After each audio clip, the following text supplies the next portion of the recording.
Hello दोस्तों, इस question में दिया हुआ है कि कोई भी एक जॉगर है जो कि साइड मिरर व्यू में हम उसे देख रहे हैं और वो किस स्पीड से आ रहा है, 5 मीटर पर सेकेंड से आ रहा है। और ये जो आपका मिरर है, तो मिरर का आपका रेडियस ऑफ कर्वेचर दिया हुआ है, जो कि रेडियस ऑफ कर्वेचर आपका है 2 मीटर।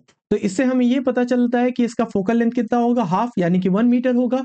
अब ये जो स्पीड है आपका, ये जॉगर आ रहा है 5 मीटर पर सेकेंड से, और आपको बोला गया कि जॉगर जो है अगर रहेगा 39 मीटर पर, अगर 29 या 19 मीटर या 9 मीटर पर, तो यहाँ पर आपका स्पीड क्या होगा इमेज का। अब जैसा कि हम लोग जानते हैं कि ये जो मिरर है, साइड व्यू मिरर, ये होता है कन्वेक्स मिरर। तो साइड व्यू मिरर में, कन्वेक्स मिरर में हम लोग इमेज जो जो भी देखेंगे वो क्या देखते हैं, इरेक्ट देखते हैं। तो इरेक्ट देखते हैं तो ये किधर आएगा, ये इमेज आपका इस साइड बनेगा और ये इस साइड, ये जैसे ऑब्जेक्ट मूव इधर करेगा और इमेज आपका इस साइड मूव करेगा। ओके, वर्चुअल इमेज बनता है हमारा। ठीक है, तो चलिए हम लोग यहाँ पे एक जनरल फॉर्मूला डिराइव करेंगे और उस फॉर्मूले से हम लोग एक्चुअली क्या है, कैलकुलेट करेंगे कि किस स्पीड से इमेज जो है आपका वो ट्रैवल कर रहा है। तो चलिए हम लोग जनरली एक ये मिरर फॉर्मूला जानते हैं, क्या जानते हैं, 1/f इक्वल टू क्या होता है, 1/v प्लस 1/u। ये जो 5 मीटर पर सेकेंड है, ये किसका स्पीड है, ये ऑब्जेक्ट का स्पीड है। यानी ये जो 5 मीटर पर सेकेंड है, ये है आपका du/dt है। ओके, और वो किस डायरेक्शन में जा रहा है, पॉजिटिव डायरेक्शन में जा रहा है। हम मानते हैं पोल की तरफ जा रहा है और उसी रे की तरफ जा रहा है, तो ये इधर किधर जा रहा है, पॉजिटिव की तरफ जा रहा है। ठीक है, चलिए तो 1/f इक्वल टू क्या जानते हैं, 1/v इक्वल टू 1/f। तो f को हम लोग लिख सकते हैं f इनवर्स, ये लिख सकते हैं v इनवर्स, और इसको क्या लिख सकते हैं, u इनवर्स लिख सकते हैं इसको।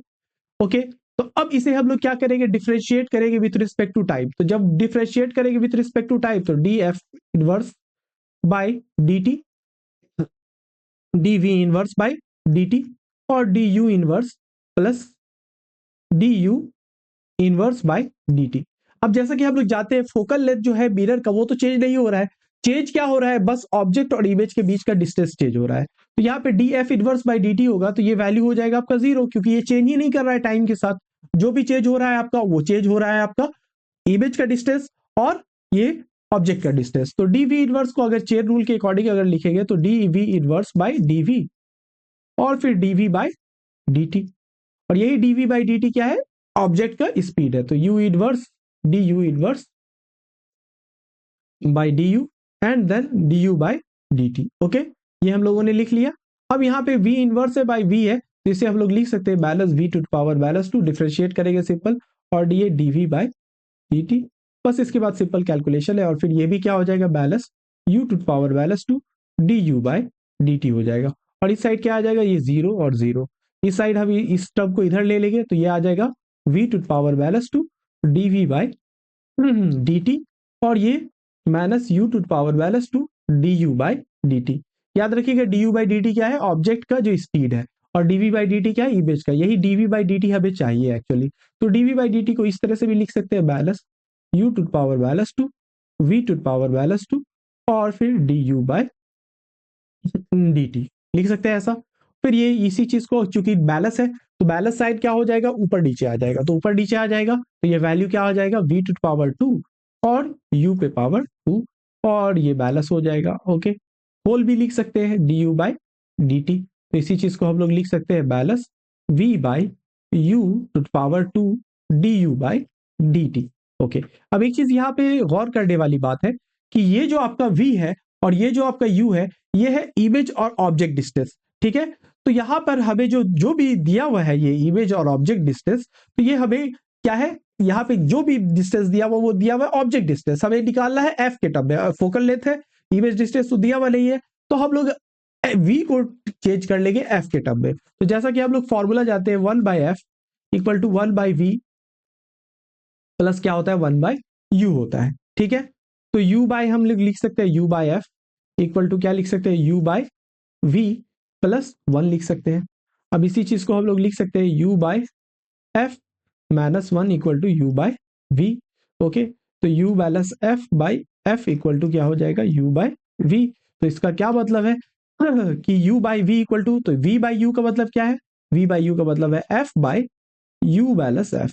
ओके, तो ये है आपका वैल्यू। अब इसी चीज को यहां सब्स्टिट्यूट कर देंगे तो हमारे पास एक्सप्रेशन आ जाएगा, dv by dt equal to minus f by u balance f to power whole square, और ये आ जाएगा आपका du बाय dt। ओके, तो अब यहाँ पर ध्यान दीजिए, ये जो वैल्यू है आपका, यही है एक्सप्रेशन जो कि अभी हम लोगों को बताएगा कि इमेज किस स्पीड से चल रहा है। ये dv बाई dt टर्म जो है, ये जो dv बाई dt जो टर्म है आपका, ये बता रहा है आपको क्या, इमेज स्पीड। क्या बता रहा है? Image speed. और ये क्या है? ये बता रहा है आपको object speed. Object speed, okay, ये ऑब्जेक्ट स्पीड बता रहा है। चलिए तो फिर से हम लोग यहाँ पे देख लेते हैं कि सिचुएशन क्या क्या है। पहला जो केस बोल रहा है आपका, पहला जो बोल रहा है वो है 39 मीटर पर, यानी कि अब 39 मीटर पे है तो 39 मीटर कहाँ से मेजर करेंगे हम लोग? पोल से मेजर करेंगे, तो पोल से मेजर करेंगे, तो पोल से मेजर करेंगे इधर, तो यहाँ पे क्या है, नेगेटिव आ जाएगा क्योंकि अगेंस्ट नेगेटिव डायरेक्शन में मेजर कर रहे हैं, रे के अगेंस्ट मेजर कर रहे हैं। ओके, तो यू का वैल्यू आ जाएगा -39 मीटर, बी का वैल्यू है -29 मीटर, सी का वैल्यू है -19 मीटर, और डी का वैल्यू है -9 मीटर। तो बस यहाँ पे वैल्यू सब्स्टिट्यूट करना है, dv by dt equal to क्या हो जाएगा, बैलेंस। f का वैल्यू कितना बताया, क्योंकि कन्वेक्स लेंस है, इसका फोकल लेंथ 1 होता है, +1। u का वैल्यू कितना है, बैलेंस 39, और फिर बैलेंस 1, और ये इसका वैल्यू आ जाएगा होल स्क्वायर। और du बाई dt क्या है, du बाई dt अभी बताए हम, ये पॉजिटिव डायरेक्शन में, किधर है, पॉजिटिव डायरेक्शन में, तो ये भी क्या हो जाएगा आपका, +5 मीटर पर सेकेंड। ये आ जाएगा आपका +5 मीटर पर सेकेंड। ओके, चलिए तो ये वैल्यू आ जाएगा 1 बाय बैलेंस 40, यानी कि 40 का होल स्क्वायर इंटू कितना हो जाएगा, 5, और ये बाहर बैलेंस है। ओके, तो ये वैल्यू आ जाएगा करीब आपका बैलेंस 5 बाय 1600, तो 5 3 2 0, ये वैल्यू आ जाएगा बैलेंस 1 बाय 320 मीटर पर सेकेंड। ये किसका स्पीड है, ये speed dv by dt speed है आपका, इमेज स्पीड है। ओके, इसी तरह से सिमिलरली हम लोग 29 बैलेंस लाइट और बैलेंस लाइट सब्स्टिट्यूट करके और भी वैल्यूज हम लोग ऑप्टेट कर लेंगे।